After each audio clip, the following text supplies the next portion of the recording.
자, 오늘 로마서 12장 1절부터 8절까지 말씀입니다. 로마서 12장 1절부터 8절까지 말씀입니다. 8월 20일 목요일 새벽 아침입니다. 오늘 로마서 12장 1절에 첫 단어가 한국어 성경은 그러므로 라고 되어 있습니다. 영어 성경도 therefore 라고 되어 있죠. 자, 앞에와 항상 연관이 있어요. 이 접속사는. 앞에 내용 어떤 내용일까요? 보통 9장부터 11장까지의 내용을 우리가 요약할 수 있으면 됩니다. 자, 그런데 그러므로 라고 표현이 되어 있고요. 그 뒤에 단어가 있어요. 12장 1절에. 형제들아, 내가 하나님의 모든 자비하심으로. 그렇죠. God's mercy라고 영어 성경에 되어 있는데 하나님의 그 자비하심으로. 그러니까 그러므로 앞에 있는 어느 부분을 지금 기억하면서 사도 바울은 진술을 하고 있을까요? 자비, 긍휼. 하나님의 그 긍휼이에요. 자, 한번 생각해 보니까 9장 16절 한번 보실래요? 여러분들 조금 앞으로 넘겨 보시죠. 9장 16절. 13일 본문이네요. 13일 본문. 9장 16절. 그 하나님의 선택을 얘기할 때요, 이렇게 얘기합니다. 그런즉 원하는 자로 말미암는도 아니요. 이 구원은 말이야. 원하는 자로 말미암음도 아니요. 다른 박질하는 자로 말미암음도 아니요. 오직 구원은 무엇으로? 긍휼히 여기시는 하나님으로 말미암는다라고 되어 있어요. 자, 그리고 구원의 목적은 뭘까요? 9장 23절, 그 옆에 장이죠. 영광 받기로 예비하시며 긍휼의 그릇에 대하여 그 영광의 풍성함을 알게 하고자 하시기 위해서라는 거예요. 자, 그리고 어제 본문에서요, 뭐라고 되어 있냐면 불순종한 이방인들이 이제 무엇을 받았어요? 이제 긍휼을 입은 것과 마찬가지로 불순종한 누구도, 유대인, 이스라엘 사람들도 역시 무엇을 얻게 될 것이다? 긍휼을 얻게 될 것이다. 너희 불순종했었잖아. 근데 너희가 하나님의 긍휼을 입었지 않니? 지금 마찬가지로 불순종하고 있는 유대인들도 결국 하나님의 긍휼을 얻게 될 거야 라는 거야. 그리고 어제 본문 하나만 넘겨보시죠. 32절. 하나님이 모든 사람을 순종하지 아니하는 가운데 가두어 두심은 이유는 뭐라고요? 모든 사람에게 긍휼을 베풀려 하심이로다. 결국 그 하나님의 그 긍휼과 자비하심이 9장부터 11장까지 강조되고 있고, 그 강조되고 있는 그 긍휼과 자비하심을 근거로 사도 바울은 지금 무엇인가를 이야기를 하고 있는 거예요. 자, 무엇을 얘기하고 있을까요? 거룩한 산 제물로 드려라. 핵심 단어는 뭘까요? 거룩함이에요. 사도 바울이 우리에게 얘기하고 있는 것은요, 화려함이 아닙니다. 모든 것들을 하나의 포커스에서 그것들에 집중할 필요가 있죠. 무엇을 지금 원한다? 화려함을 원하는 게 아니에요. 눈에 보이는 풍성함을 원하는 게 아니에요. 사도 바울이 하나님의 은혜와 하나님의 자비하심과 긍휼을 근거로 우리에게 지금 요구하고 권면하는 건 뭐라고요? 화려함도 아니요, 풍성함도 아니요, 눈에 보이는 그 어떤 것이 아니에요. 뭘까요? 거룩함이에요. 자, 그것을 통하여 우리에게 오늘 확신 또 확인할 수 있는 건 뭐냐면, 우리의 모든 거룩함의 삶의 기초, 거룩한 삶의 기초는 뭐가 될까요? 우리의 의지가 아니에요. 우리의 선함이 아니라고요. 우리는 아직 선함이 없다고요. 의롭다고 여김을 받은 것이지 우리 자체에 막 선함이 발동되진 않아요. 사도 바울이 고백했잖아요. 내 안에 두 가지 마음이 있다고요. 자, 거룩한 삶의 기초는 뭐가 될까요? 어제도 그 온전한 지식이 우리를 새롭게 한다라고 그랬잖아요. 거룩한 삶의 기초는 뭐라고요? 오늘 보니까 하나님의 자비하심과 은혜예요. 하나님의 자비를 깨달아가며 깨달아갈수록, 알아차릴수록, 알아먹을수록 우리는 더 거룩함으로 나아갈 수 있죠. 그러니까 사도 바울이 지금 강조하는 너희의 거룩한 삶의 기초는 뭐냐면 하나님의 자비하심과 하나님의 긍휼, 은혜라고 지금 강조하고 있는 거예요. 자, 그래서 지금 무엇을 얘기하고 있냐면 거룩한 산 제물로 드려라 라고 하는데요. 이 당시 사람들이, 헬라 사람들이 깜짝 놀랄 만한 표현을 합니다. 어떤 표현을 할까요? 자, 보통 이렇게 가면 돼요. 너희 마음을 거룩한 제물로 드려라. 이렇게 가면 되는 거예요. 그러면 부담이 없고요. 이해도 가능하고요. 그냥 뭐 받아들일 수 있어요. 근데 오늘 어떤 단어를 씁니까? 너희 마음을 드려라? 아니에요. 이 불편한 단어를 씁니다. 뭘까요? 너희의 몸을. 아, 마음을 드려야 되는데. 그래야지 맞는데. 왜 불편하냐면 로기코스, 그러니까 너희 몸을 하나님께서 기뻐하시는 거룩한 산 제물 드려라. 너희가 드릴 영적 예배다. 이 영적이라는 말이요. 어떤 뜻이냐면 헬라어로 로기코스라고 하더라고요. 로기코스인데 이것은 온당한, 합리적인 그런 거예요. 그러니까 온당한 예배야. 합리적으로. 근데 그 합리적인 예배, 온당한 예배가 어떤 예배라고요? 예, 몸을 하나님께 드리는 거래요. 마음을 드리는 게 아니라 몸을 드리는 거래요. 헬라 사람들한테 굉장히 충격이죠. 왜냐하면 그들은 어떤 사상에 지금 젖어서 자라났냐면 플라톤 사상이에요. 플라톤 사상에 젖어서 자라난 사람들한테는 몸은 어떤 거예요? 육체는 무덤이에요. 그 당시 유행하던 표현이 있습니다. 소마 세마 에스틴이라는 거예요. 소마 세마 에스틴. 소마 세마 에스틴이라는 말은 뭐냐면 육체는 무덤이라는 거예요. 자, 무덤인데요? 그럼 뭐예요? 영은 어디에 갇혀 있는 거다? 우리의 영이 육체에 갇혀 있는 거예요. 그래서 영이 어디서 나와야 돼요? 예, 육체로부터 탈출하기를 바란다라는 거예요. 그러니까 육체를 굉장히 무엇으로 봐요? 거추장스러운 것으로 보고 악한 것으로 봐요. 그 악한 것으로부터 우리는 어떻게 된다? 예, 탈출해야 된다. 우리의 영은 탈출해야 된다. 육은 버려도 되는 거예요. 그러니까 이게 나중에 영지주의를 가다 보니까 어떻게 됩니까? 육체는 뭐하고? 거룩하지 못해. 영은 선한 거예요. 그러니까 육체가 죄 짓는 건 어떻게 해? 당연한 거야. 뭐만 괜찮으면 돼. 마음만 괜찮으면 돼. 근데 그게 지금도 있습니다. 지금도 그런 게 있어요. 뭐냐면 야, 마음이 중요하지? 표현이 중요하냐? 이렇게 돼요. 여러분들 부부관계에서도요. 마음만 있다고 표현 안 하면 관계가 좋아질 리가 없죠. 부모와 자녀와의 관계에 있어서도. 부모님 마음 알죠? 제가 선물 안 해도 마음 알죠? 아니요. 선물해야 돼요. 얼마나 좋았어요? 파더스데이 때 그 선물 주니까 그 표정 봤잖아요. 예, 그게 있어요. 자, 근데 신앙도 똑같다고요. 마음은 있다고 그래요. 근데 삶은 전혀 따라오질 않아요. 그래서 우리가 그 유다서에서 찾아본 것처럼 하나님의 은혜를 뭘로 여겼다가 예, 한번 찾아볼게요. 우리가 그 표현을 유다서 제가 찾겠습니다. 하나님의 은혜를 도리어 무엇을 바꿨다? 예, 방탕한 것을 바꿨다. 이렇게 되어 있잖아요. 유다서 1장에. 하나님의 은혜를 오히려 방탕한 것으로 바꿔요. 뭐 하니까? 예, 그들의 영을 아니 찾을 필요 없어요, 지금. 예. 하나님께서 허락하신 영이 있다고요. 육체도 마찬가지예요. 근데 육체는 저주다. 육체는 악한 것이다라는 생각 때문에 어떻게 돼요? 예, 육체 죄 짓는 거 내버려 둔다고요.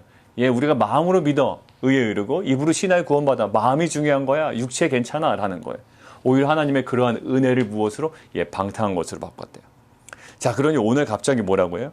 예, 마음을 들어라 라고 해야 되는데 몸을 드리라는 거예요. 근데 이런 논조는요, 계속적으로 사도 바울이 강조했던 거예요. 뭐라고 얘기할까요? 로마서 8장에 행실을 모아라, 몸의 행실을 예, 죽여라 라는 거예요. 몸의 행실을 죽여라. 그리고 무엇을 강조했나? 몸의 지체를 그래서 누구에게 드린다? 하나님께 드린다라고 강조했어요. 하나님의 은혜를 방탕한 것으로 바꾸는 것을 용납하지 않아요.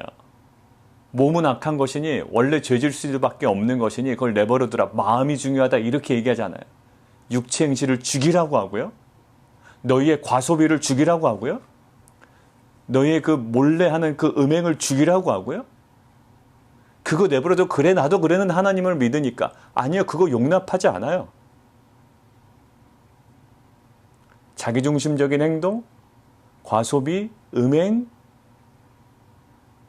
문란한 행동들, 육체의 만족을 위해서 하는 모든 것들, 육체 행실을 죽이고요. 몸의 지체를 언제 하나님께 드려라는 그 기본 베이스가 뭡니까? 하나님의 은혜와 자비하심이에요. 너희의 노력으로 어렵게 된 게 아니잖아. 은혜와 자비하심의 근거로 그를 향해 가요. 그래서 로마서에서 계속 나온 타락상을 어떻게 되겠죠? 혀예요. 독을 퍼뜨리는 뭐라고 그래요? 입술이라고 표현되어 있고요.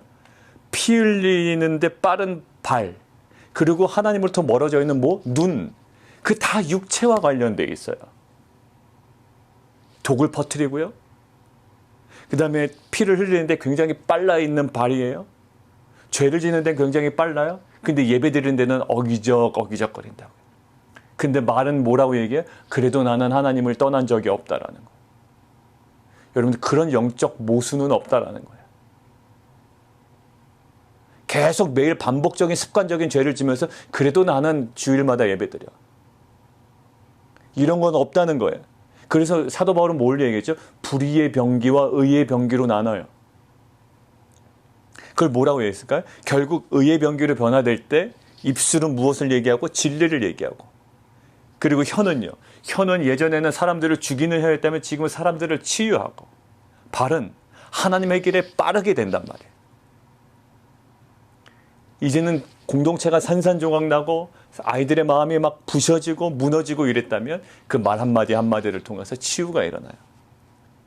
결국 우리가 지금 사도 바울을 통해서 우리가 계속 집중하고 하나님께서 우리에게 강조하신 건 뭘까요? 몸이에요, 몸. 결국 우리가 마음을 주장하는 건 뭘까요? 보이지 않기 때문에 그래요. 우리의 몸은요, 어찌 보면 하나님께서 가장 보고 계신, 사람들도 관찰하고 있고 숨길 수 없는 우리의 거룩함의 하나의 모습이라는 것. 그래서 너희 몸을 하나님께서 기뻐하시는 거룩한 산 제물로 드려라. 제물은 뭘까요? 죽습니다. 날마다 죽여요. 몸의 행실을 죽이고, 제물은 죽여요. 거기서 난도질을 당하는 거예요. 그러나 거기서 다시 한번 생명이 일어나요. 자, 그래서 몸을 죽이고 하나님께서 거룩한 제물로 드리고 영적 예배인데, 그 실제로 그 이제 바탕과 그것에 대해서 강조합니다. 2절. 너희는 두 가지예요. 본받지 말고.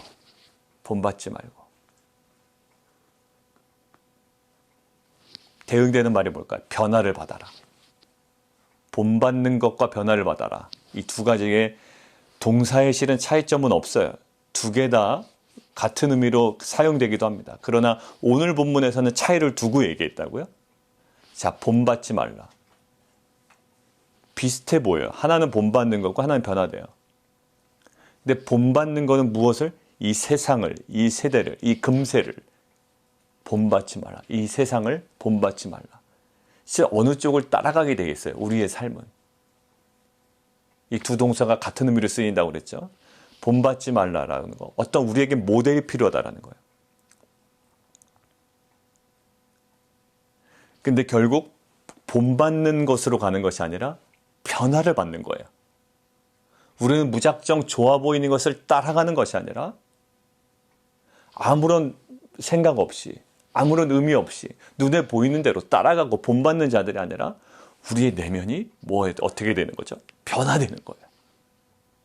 이것은 세상의 기준과 완전히 떨어져 그리스도의 형상으로 변화되는 성품과 행동의 근본적인 변화를 얘기한다고요. 우리는 변화되지 않고서 따라갈 수가 있어요. 남들 주식 사니 나도 따라 사는 거예요. 어느 주식이 좀 많이 오른다고 하니 뒤늦게라도 그 열차에 타고 싶은 거죠.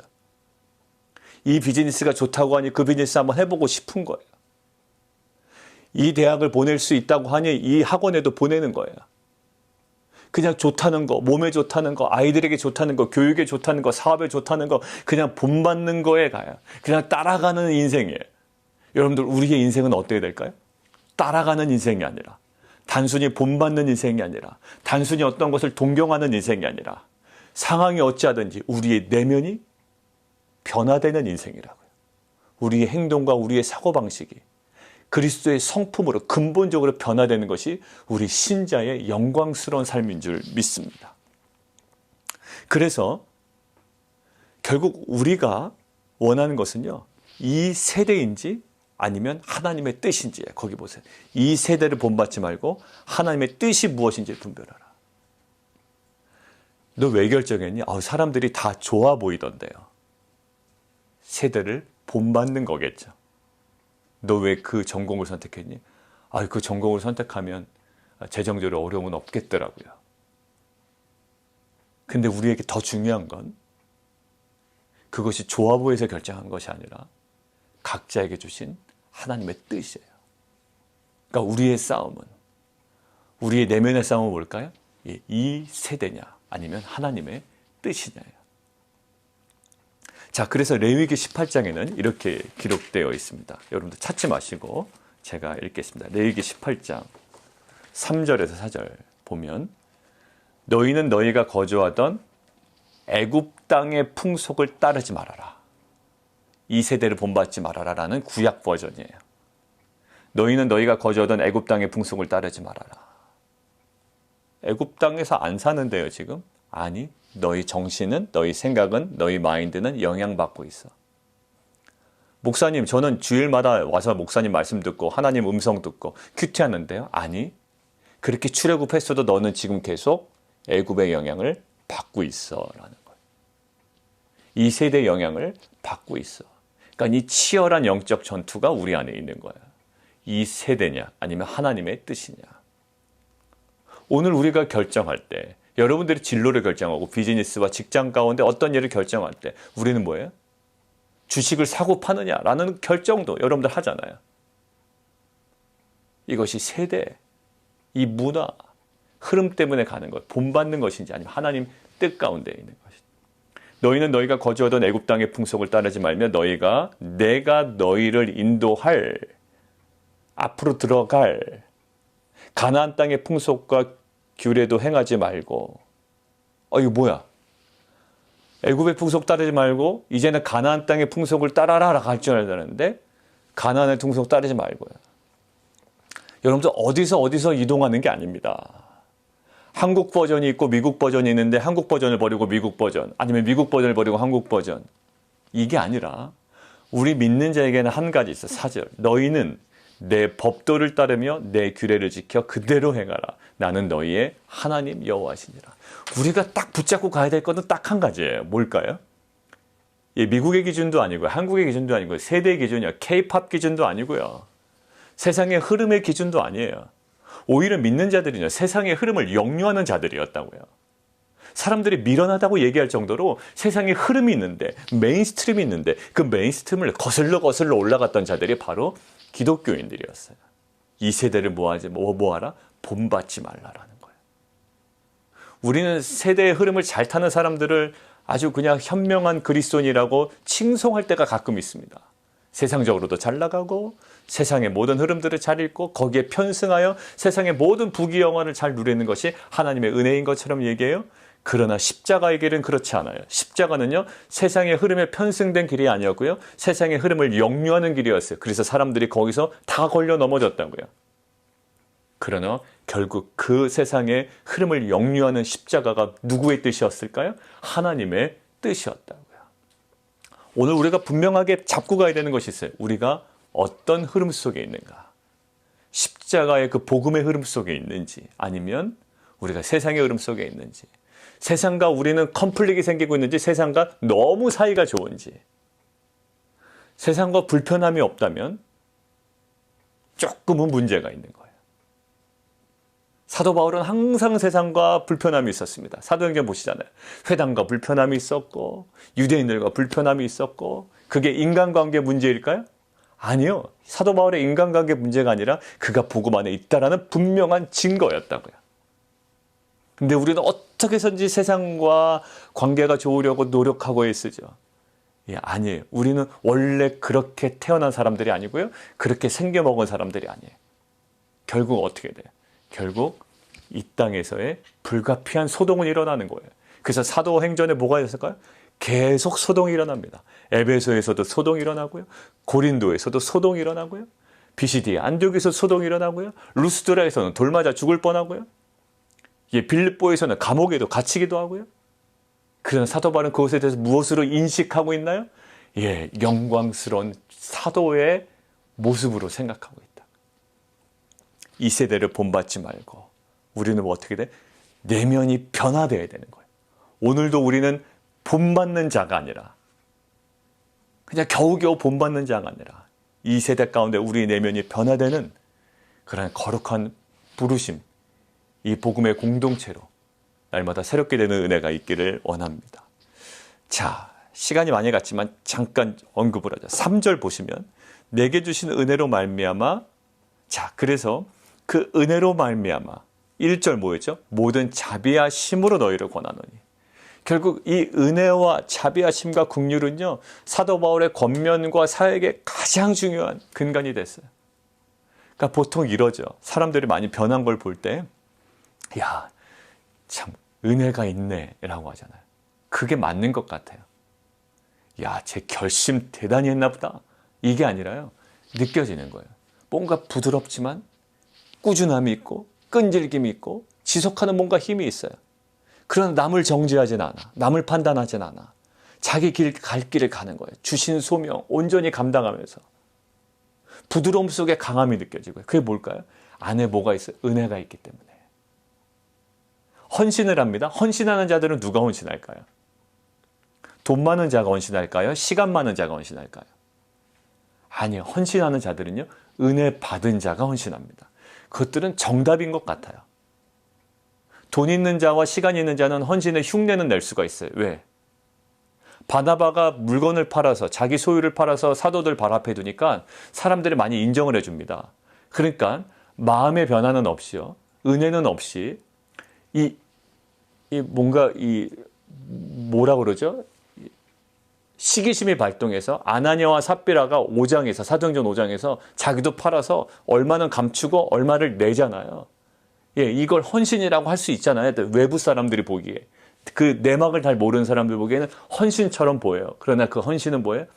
은혜가 발동한 게 아니에요. 뭐가? 시기심이 발동한 거죠. 바나바처럼 되고 싶은 욕망이 발동한 거예요. 바나바가 인정을 받으니 나도 공동체에서 인정받고 싶다는 욕망이 발동된 뭐? 헌신 같지도 않은 헌신이에요. 사람들은 칭찬했겠죠. 아, 참 헌신합니다. 또 거기에 대해서 우쭐했겠죠. 예, 어느 장단에 맞췄는지도 자기도 모를 거예요. 이게 자기 진짜인 줄 알았을 거예요. 아나니아 삽비라는요. 왜? 사람들이 칭찬했죠. 근데 성령한테 딱 걸린 거죠. 결국 뭘까요? 예, 무엇이 발동돼? 은혜예요. 진정한 헌신은 돈이 많아서도 아니고 땅이 많아서도 아니고 시간이 많아서도 아니고, 예, 은혜 받은 자가 정말로 헌신다운 헌신이 나와요.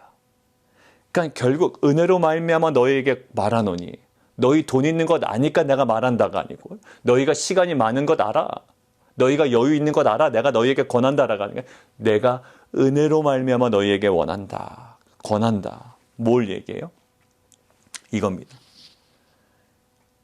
그 이상의 생각을 품지 말래요. 그 이상의 생각을 품지 말래요. 그럼 뭐 해야 돼요? 믿음의 분량대로 지혜롭게 생각하라라는 거. 이게 우리에게 필요합니다. 믿음의 분량대로 지혜롭게 생각하라. 이 믿음이라는 단어는요, 7가지. 또 분량이라는 단어는 해석이 5가지가 된대요. 그래서 어느 학자가 써놓은 거 보니까 이 조합으로도 한 70가지가 해석이 될 수 있다라는데.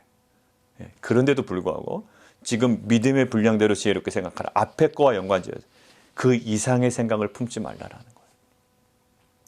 결국 높게도 말고, 뭐하지도 말고, 예, 낮게도 말고, 높게도 말고, 낮게도 말고,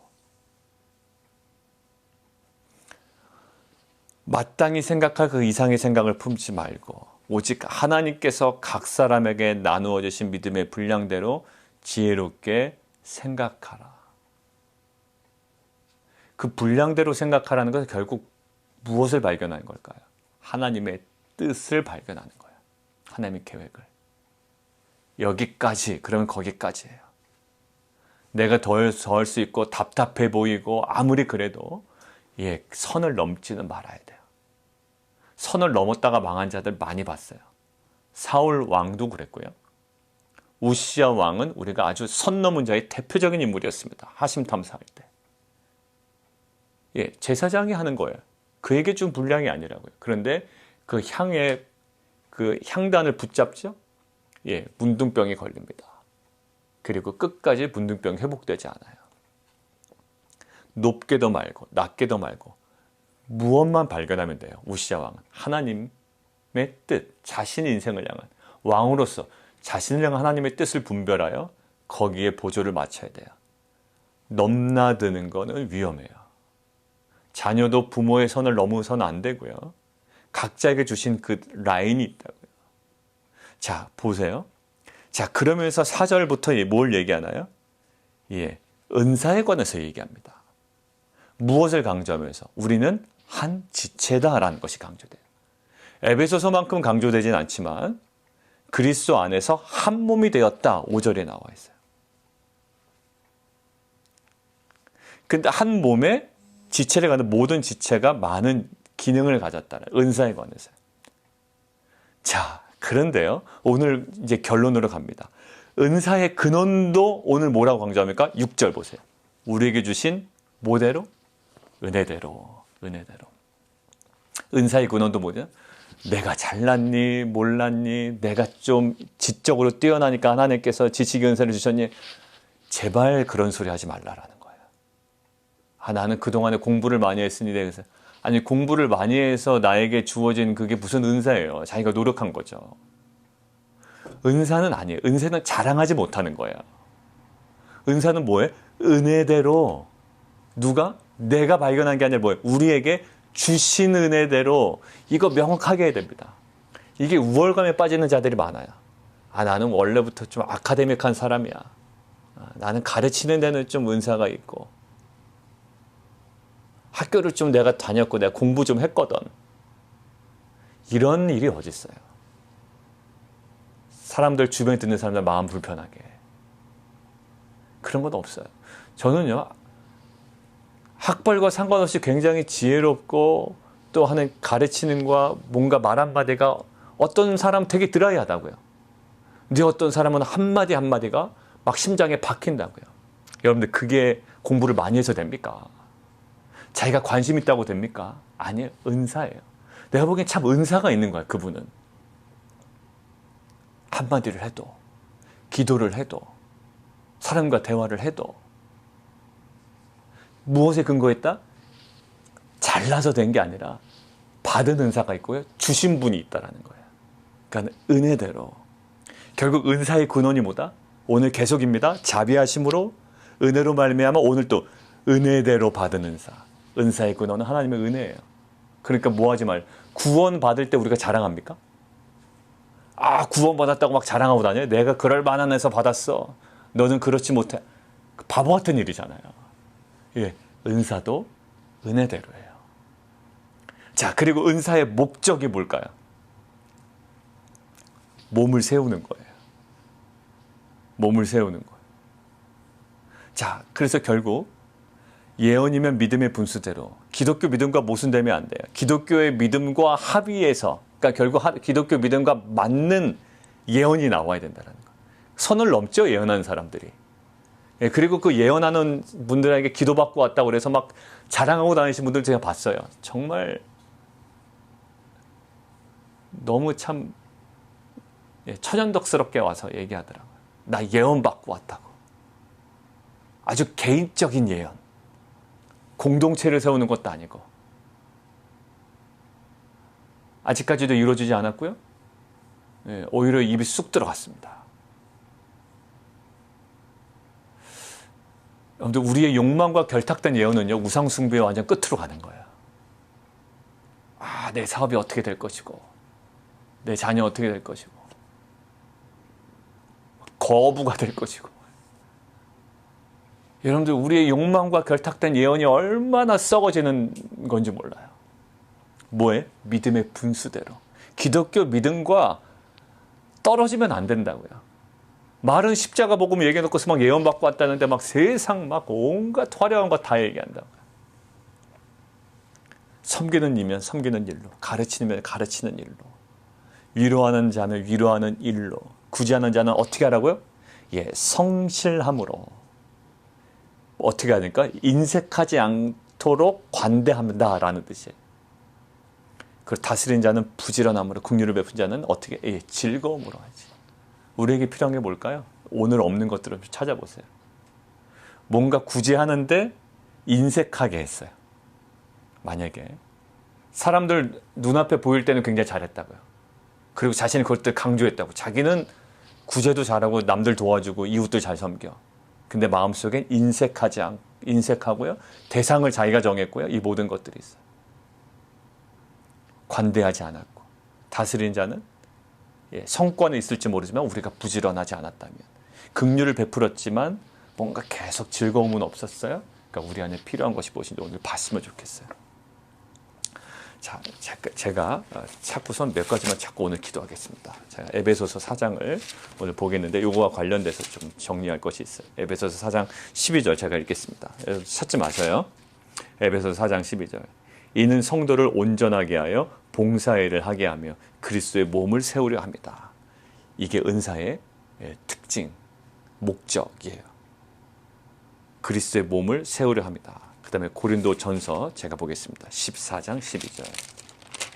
나중에 찾아서 한번 보시고요. 14장 12절. 그러므로 너희도 영적인 것을 사모하는 자인 즉 교회의 덕을 세우기 위하여 그것이 풍성하기를 구하라. 그것이 뭐냐면 은사예요.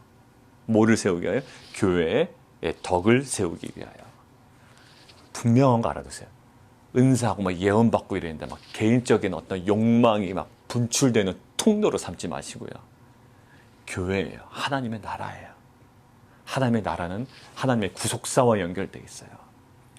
사도 바울은 항상 거기 서 있었지 자기의 안위나 자기의 평안함을 위해서 물론 육체 회복을 해서 구하긴 했지만 결국 내 은혜가 내게 족하다라는 하나님의 음성을 듣고 거기서 힘들어하지 않아요. 그리고 계속 하나님 나라를 위해 나간다고요. 정리하겠습니다. 오늘 모든 것들의 핵심 무엇일까요? 하나님의 자비하심, 하나님의 은혜, 하나님의 긍휼이었어요.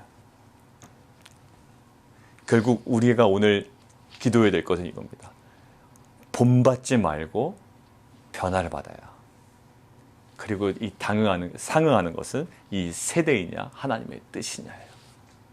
이것 가운데 우리가 모든 은사든 우리가 어떤 결정이든 우리의 모든 근간은 하나님의 은혜와 자비하심이 오늘 하루를 살아갈 때 우리의 사역을 또 우리의 삶을 이끌어가는 놀라운 영적인 동력이 되어야 할 줄 믿습니다. 우리 함께 기도하겠습니다.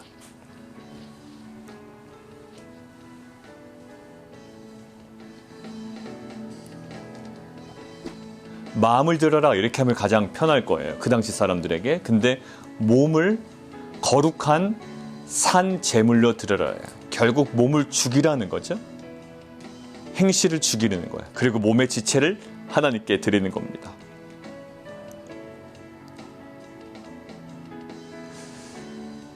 혀예요. 독을 퍼뜨리는 입술이 있었고요. 피 흘리는데 굉장히 빠른 발과 하나님으로부터 멀어져 있는 눈이 있었다고요. 그러나 이제 그러한 불의의 병기가 아니라 의의 병기예요. 입술은 진리를 말하며 우리의 혀는 치유의 능력이 나타나고요. 우리의 발은 하나님의 길에 굉장히 빠른 발이 되어야 된다고요. 근데 이것이 무엇으로 가능할까요? 이 세대를 본받지 말고 그냥 따라가는 거예요. 우리의 모든 결정과 판단과 모든 근거가요. 이 세대에 화려해 보이는 거예요. 그러나 우리가 분별해야 될 것, 붙잡고 가야 될 것은요. 하나님의 선하시고 기뻐하시고 온전하신 뜻이 무엇인지를 분별하고 내면이 속사람이 변화되는 겁니다. 하나님 오늘 우리 가운데 세대를 그저 본받는 자가 아니라 막연히 따라가는 자가 아니라 동경하는 자가 아니라 우리 가운데 있는 선하시고 기뻐하시고 온전하신 하나님의 뜻을 분별하여 우리 내면이 변화되고 우리의 몸을 거룩한 산제물로 드리는 귀한 공동체 되게 도와주십시오. 함께 기도하겠습니다. 우리 한번 다시 기도할까요? 정말 진정한 헌신과 진정한 하나됨과 연합과 교회의 덕을 세우고 이 몸을 세우는 것은 무엇으로 가능할까요? 돈 많으면 가능한가요? 시간 많으면 가능한 게 아니에요. 예, 은혜로만 가능합니다. 정말 은혜로 깊이 깨달은 자를 통해서 하나님은 이 모든 일을 행하신다. 은혜를 망각하는 순간 사울은 선을 넘어버려요. 은혜를 망각하는 순간요, 우시자 왕은 선을 넘어버립니다. 은혜를 망각하는 순간 이제는 이 공동체는 굉장히 위험해질 거예요. 항상 은혜에 머무는 자가 되게 하시고 은혜로 넘치는 가정이 되게 하시고 은혜에서 하나님 정말로 은혜로 붙잡혀 있는 가정과 교회 공동체와 또 사업과 직장이 될 수 있도록 주님 인도해 주십시오. 은혜를 망각하면 안 됩니다. 하나님, 이 직장을 허락하신 하나님의 은혜, 비즈니스를 허락하신 하나님의 은혜, 이 가정을 허락하신 하나님의 은혜, 나를 나되게 하신 하나님의 은혜, 하나님 오늘도 은혜 안에 머물게 하시고 그 안에 우리 새로움을 경험하는 시간 되게 도와주십시오. 우리 함께 기도하며 나가도록 하겠습니다. 살아계신 하나님, 하나님의 모든 자비하심으로 또 우리에게 주신 은혜로 말미암아 이 세대를 본받지 않고 우리가 생각할 그 이상의 생각을 품지 않고 하나님의 선하시고 기뻐하시고 온전하신 뜻이 무엇인지 분별하여 우리가 변화를 받아 우리의 몸을 하나님 앞에 거룩한 산제물로 올려드리는 정말 귀한 믿음의 공동체, 또 성령의 공동체, 또 증인의 공동체 될 수 있도록 주님 은혜 베풀어 주시옵소서. 오늘 드려지는 Back to Church Night, 하나님 정말 주님 안전과 은혜로 덮어 주시고 우리 아이들과 각 가정에게 하나님께서 허락하시는 귀한 은혜의 시간 될 수 있도록 주님 임재하시고 역사하여 주시옵소서. 또 오늘 저녁에 있는 또 우리 권사님들, 또 우리 김정 권사님, 또 이제 한국으로 보내드리기 전에 우리가 함께 모여서 교제하고 또 함께 기도하며 나누기를 원합니다. 하나님 그거 안에서 함께 하셔서 아쉬운 이별보다는 또 하나님께서 보내시는 또 사명의 길로 우리가 축복하며 보내드리는 귀한 은혜의 시간 될 수 있도록 인도하여 주옵소서. 예수 그리스도 이름으로 감사하며 기도합나이다.